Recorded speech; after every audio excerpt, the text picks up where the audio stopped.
Balibaliktarin mo man ang mundo, mapaos ka man sa kakasigaw, hindi mo maiaalis sa tao na hindi sa'yo ang titulo. Ako po ang inyong lingkod, Tagapanood TV.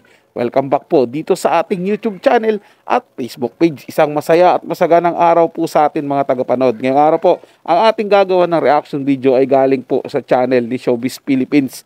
Nasa description po yung link ng kanyang channel, bisitahin po at pakisuportahan na rin. Pero bago po tayo magpatuloy, nais ko lang po kayong pasalamatan sa inyong walang sawang suporta at pagtangkilik po dito sa ating channel. At kung kayo'y bago lang po na napadaan dito sa ating channel, huwag niyo po sanang kalimutan na mag-subscribe. Hit nyo na rin po notification bell para lagi po kayong ma-update sa mga bago pang video na ating ilalabas. So simulan na po natin ang ating reaction video sa araw na ito mga tagapanood. Let's do this! Teka, hindi yan ang title natin. Ito po ang Bulaga! Mahaba pa po ang laban. Ibig sabihin, legally, wala pang final. Ano man ang mangyari, ang nasimulan po namin na tulong at saya ay itutuloy lang po namin araw-araw. Balibaliktarin man ang mundo. Ito ang Eat Bulaga! Ayon sa lawyer ng tape, TVJ cannot use Eat Bulaga pending appeal by tape. A lawyer for the Television and Production Exponents Incorporated or TAPE said Tito and Vic Soto and Joey De Leon, known as TVJ, cannot use Eat Bulaga on their show on TV5, as a decision of the Intellectual Property Office of the Philippines or IPO-PHIL canceling the trademark registration of TAPE is not yet final. Naglabas din ng kanilang official statement ang Halushos or TAPE Incorporated sa kanilang official Facebook page. Ano man ang mangyari, ang nasimulan naming tulong at saya, tuloy-tuloy lang. Kayo ang dahilan at ito ang pinakamahalaga para sa amin. Tuloy ang tahanang pinakamasaya. Tuloy ang Pasko na pinakamasaya. Eat Bulaga. Samantalang nag-post naman ng isang latest Eat Bulaga song ang TVJ na sina Tito, Vic at Joey, kasama ng mga Dabbercads at kanilang lawyer na si Attorney Buko de la Cruz. At sa kauna-unahang pagkakataon sa TV5 network ay kinanta na nila ng buo na may kasamang Eat Bulaga ang kanilang original theme song.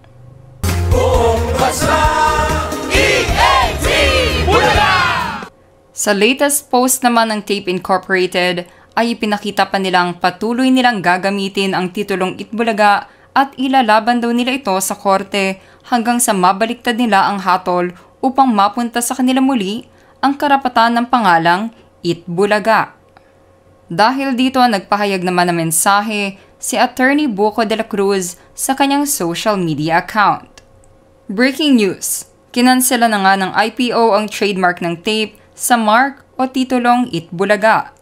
Kinansela na ng Intellectual Property Office of the Philippines ang trademark registration ng Television and Production Exponents Incorporated or TAPE Inc. sa pangalang Eat Bulaga at EB. Ayon sa IPO-PHIL, hindi napatunayan ng TAPE kung paano nila nabuo ang Eat Bulaga mark. Samantala, nakapaglabas ng testimonya at eksplenasyon ang mga petitioner na sina Tito Soto, Vic Soto at Joey De Leon kung paano nila nabuo ang Eat Bulaga, kaya sa kanila pumabor ang desisyon. The petitioners proved that it is the originator and owner of the contested Eat Bulaga mark.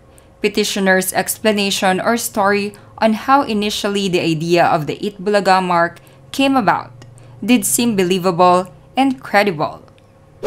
Kayo mga ka-showbiz peeps, anong ipapalit nyo na titulo ng noontime show sa GMA7 na pagmamayari ng mga Halushos kung tuluyan na silang matalo sa kaso na ito? Just comment below. Napakasimple lang po mga tagapanood. Kung sakali pong hindi na po nila magagamit ng TAPE Inc. yung pangalang Eat Bulaga, kasi dapat nga po, hindi na po nila dapat gamitin yan. Dahil nga po kinansila na ng IPO ang trademark na Eat Bulaga at EB sa TAPE Inc. Kaya nga dapat po magpalit na sila ng pangalan. At ito po mga tagapanood, tutulungan ko po sila para sa kanilang bagong pangalan. Di ba? Ayaw naman po nilang bitawan ng Eat Bulaga. Ay ito, tunog Eat Bulaga pa rin po ang ibibigay ko sa kanila. Sila na po ngayon ang It Bulagta. O, di pa po mga tagapanood. Gusto naman nila para mabanggit naman yung company nila na tape. Eh di Tape Bulagta po mga tagapanood. O, at least ayos po mga tagapanood. Tunog It Bulaga pa rin po sila. Tahanang pinakamagulo. Joke lang po yun ha. Huwag po kayo masyadong magalit. Lalo na po dyan sa Tape Inc. Yung mga ano nila, mga warriors po nila. Relax lang po kayo. Diba po? Opinion lang natin to. Labanan lang po tayo ng opinion. Wala po tayong pikunan. Yung nga po mga tagapanood, ibigay na po nila yung karapatan ng Itbulaga sa tunay na nagmamay-ari. Eh nga po, pinatunayan na nga po, di ba?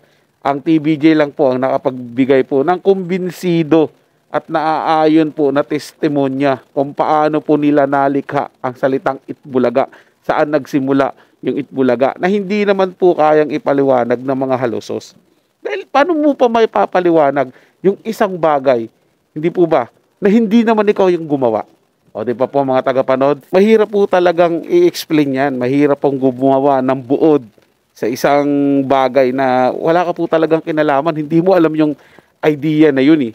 Di po ba mga talagang mahihirapan ka? Hindi ka tulad nung talagang yung lumikha nun, yung may akda nun, yung gumawa ng bagay na yun, o nung pangalan na yun, nung sulat na yun, composition na yun, o kahit na ano pong bagay na nilikha, eh kayang-kaya po yun ipaliwanag nung lumikha. Siya nga po yung may gawa nun eh. Di ba po? Ultimo kasulok-sulukan yun, kaya niya pong i-explain yun. Kung saan niya nakuha yung ganong mga salita, kung saan niya yung bagay na napapaloob dun sa mga letra na yun, ano po yung ginawa. Ganun po mga tagapanood eh. Kasi sila po yung gumawa. Kaya dapat talaga sumusuko na po. Sumuko na po yung Tape Inc. Sumuko na po yung mga halusos. Sumuko na rin po itong mga host nila. Lalong-lalo na po ito si Paulo na napakakapal po talaga. Kung makapagsabi na hindi pa tapos ang laban, wala na nga po eh. Tapos na nga. Talagang hindi lang talaga nagiging tapos ang laban dahil ayaw nyo pong sumuko. Kumbaga sa eleksyon, tambakan na kayo at wala na talaga kayong pag-asang manalo. Ayaw nyo pong mag-concede. Gusto niya rin po ilaban kahit sobrang tambakan na po. Kahit tingin nyo po talaga wala nang pupuntahan. Ilalaban nyo po rin po yan. Eh paano nga po mga tagapanood? Pride na lang po umiiral sa kanila.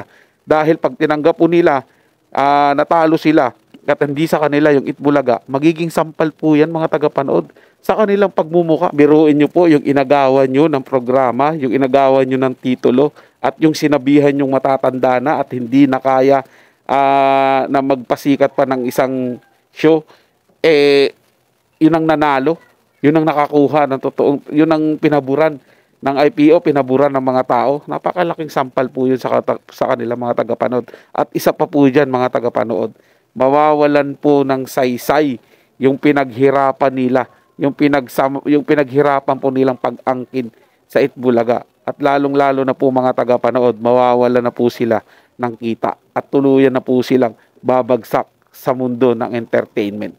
So yun lang po mga tagapanood, naway nagustuhan nyo po yung paksang ating tinalakay sa araw na to. Kung kayo bago lang po na napadaan dito sa ating channel, huwag nyo po sanang kalimutan na mag-subscribe. Hit nyo na rin po notification bell para lagi po kayong updated sa mga bago pang video na ating ilalabas. Share, like, and comment din po kayo mga tagapanood, atin yung babasahin at pupusuan. So hanggang sa muli po, ito yung Tagapanood TV. Komento at opinion lamang, wala pong personalan. Paalam po at mabuhay po kayong lahat.